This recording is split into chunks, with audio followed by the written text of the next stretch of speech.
Hi everyone, I'm Nicholas Buffett. If you're watching this video, it means you received an email containing your 365 account details as a company member.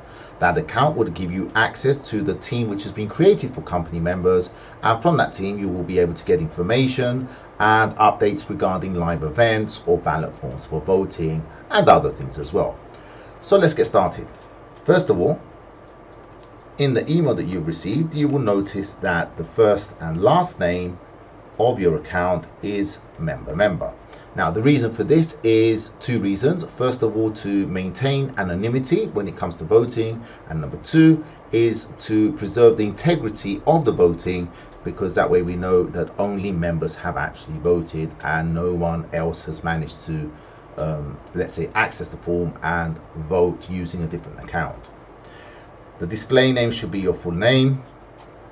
And the email address, this is going to be your email address, which will give you access to the 365 portal, to Microsoft Teams, to your email, etc. So that's your email address, and you will see that the company members actually begin with com. Okay, the temporary password, this is something you're going to need to use once and once only when you're going to activate your account. You're going to activate your account by accessing this site, www.office.com. Now, before we actually do that, the first step and the most important step is to actually generate a secure password which you're going to remember. This password is a temporary password. You're not going to be able to use it again. You only use it at one time just to start or should I say kick off your account, and then you will be forced to change that password to something you're going to remember and keep. So to do this, I've generated the password here for my account. It's this one here. And I've followed these rules here. So basically, a secure password must have at least 8 characters and must contain at least 3 of these points here. So your password must contain small letters, capital letters, numbers, or special characters.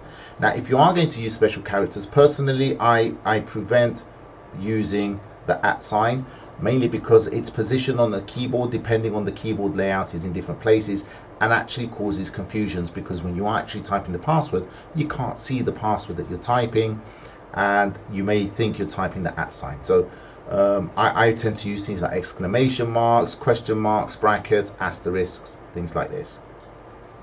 Okay, now what I personally do is I take all this information and I put it in a Word document first.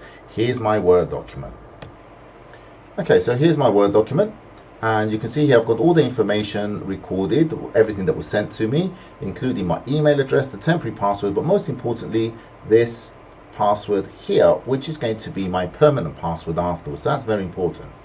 Okay, so the first thing that we need to do is to, and if we have a look on our slide here, is to go to this address here, www.office.com, and let's do that now.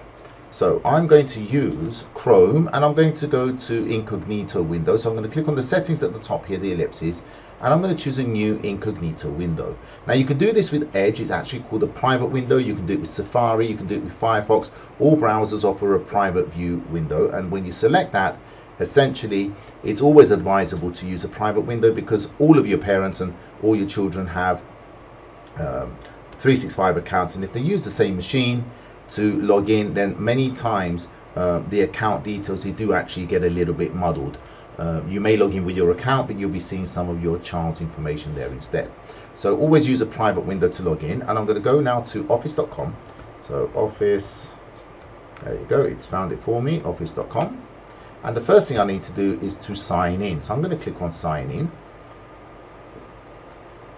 And I'm going to drag my Word document over here so you can actually see what I'm doing a bit easier.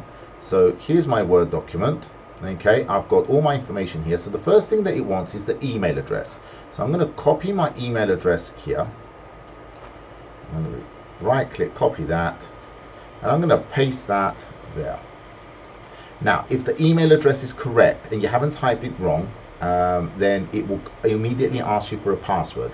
If it doesn't ask you for a password and it gives you an error message, or it says that it's going to send a code to this email address for you to verify, it essentially means you've entered the email address wrong. So if you see this, then it's asking for a password. That means it's recognized this email address and you entered it correctly. Great. So now we need to move on. The password we want now is this temporary password here. This is the password you're going to use the very first time you're going to log in. So I'm going to copy that and I'm going to paste that there. Now, if I've entered the password incorrectly as well, then it should actually ask me to reset the password or change the password.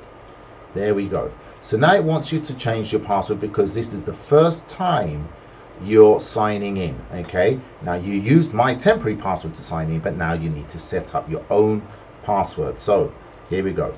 The first password it wants, the current password, is this one. So I'm going to copy that and paste it because that's the current password right now. The new password and confirm password is the password that you have set up, and I have managed to delete here. Give me 1 second. There you go. This password here, I'm going to copy that and I'm going to paste it here and here. So this is the password that I need to remember from now on. This one, as soon as I click on sign in, is forgotten about. You can't use it again, the first one. So sign in, and if all goes well, there we go. Now it's asking if you want to stay signed in. If you're using a private window or incognito window, it makes no difference whether you click yes or no because it's not going to save any of your information. Okay, now if you're not using a private window, I strongly suggest you always click no. It is a security issue if you leave your account logged in all the time. Okay, and secondly, it can get a bit muddled up with other accounts like your children's account. So I always click no. And the most important reason is if you click on yes and it remembers your password, then you never ever use your password and you end up forgetting it. So that's where that Word document comes in very handy. If you save that document somewhere, you'll always have access to the password which you have set up. So I'm going to click on no. Okay, now because the first time you're logging in, you're going to get a lot of these splash screens popping up. You can just close them if you want. You can scroll through them, entirely up to you. I'm just going to close that, and here's my 365 account. And again, you're going to get some notifications, some splash pop-up windows. I'm just going to close that as well. Okay, now the most important one here right now is for you just to make sure your Outlook account is working fine. So we're just going to click on Outlook. This is your webmail or your email, and you should receive a default email welcoming you to Outlook. And as soon as this opens up, you're all well and good. Now, in the past, you had to set up the time zone and everything. It will actually pull the time zone from your computer now.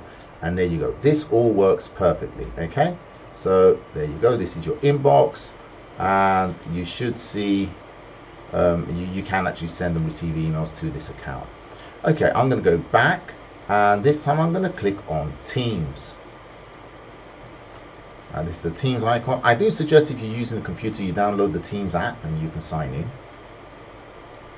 Okay, it's asking me if I want the Windows app. I'm not going to click that. I've already got the Windows app. I'm just going to open this through the online version. It's absolutely fine. Okay, and you can see here, I have already added, oh, there's another pop-up screen there. We can just close that. I've already added you to the JSSS company members team. So you have access to this team already. Okay, you've been added to it, and you will be able to see some notifications. These are notifications from last year. It's the same team. Just to give you a quick rundown on what you get, in the general section here under posts, you will see announcements which are made. In the files section, you will be able to see some file information that are shared with you in the general meetings. And I think that's all you really need. And in your calendar, this actually synchronizes with your Outlook calendar as well. But I'll show you here, when you do actually get a ballot form so you can vote, it will be posted here in the post section, but it will be added at the top here as a tab. Okay, so you've got things like tabs which will be added and removed, like these ones here, candidate videos or ballot form.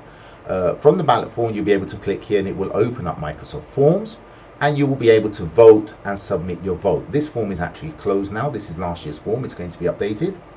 And just to show you quickly as well how the anonymity part works, when you do actually vote, all that's recorded, so this is basically what was recorded in the previous voting last year. You will see the only thing that is stored as far as your count is concerned is member. Now it will say in the form that the creator of the form will be able to see your details, your email, so on and so forth. It's not actually the case with the way that we create the forms. The forms are generated in such a way so that the email address and the display name is not stored. The only thing that is stored is the name, which is member, and this allows us to know that the member has actually is a company member. And if anyone here is not a company member, it will actually display that they are not a company member. It will have the actual name, and we will know to cancel that vote. Okay, so that's why your first and last name is member, but the display name and your email address is your actual account. There's really nothing else in this form. This is just a matter of who was voted, and you can see there's no information about your account stored there at all. Okay, that's it. If you have any questions, you feel free to contact me either by email or by phone, and that you probably find my details in the email which you received.